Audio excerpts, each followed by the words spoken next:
आज ओडिशा आसुछंती दुई जातीय दलर केंद्रीय नेता कांग्रेस नेता राहुल गांधी और बीजेपी राष्ट्रीय अध्यक्ष जेपी नड्डा ओडिशा रे प्रचार करिवे। राहुल कटक सालेपुर रे हाई वोल्टेज कैंपेन करिवे।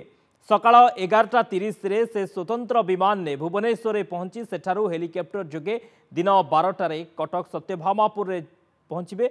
मधुसूदन दास को प्रतिमूर्ति रे माल्यार्पण करिबा सह सेठारे कार्यक्रम रही। 12:45 रे सालेपुर ठारे साधारण सभा को संबोधन करिवे राहुल। तेबे 2:15 रे भुवनेश्वर फेरी आसिबे। सालेपुर सभारे कांग्रेस कर्मी और नेतांकु राहुल गुरुमंत्र देबे।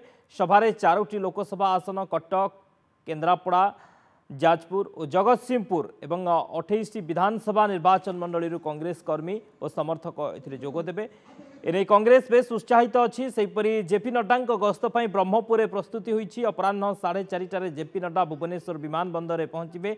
स्वतंत्र विमान जोगे ब्रह्मपुर रंगेलुंडा जाई संध्या 5:30 ब्रह्मपुर आंबपुआरे आयोजित जनसभा को संबोधित करेंगे। 6:45 कार्यकर्ता बैठक में जोग देबा परे आसंता काली दिल्ली फेरिबे।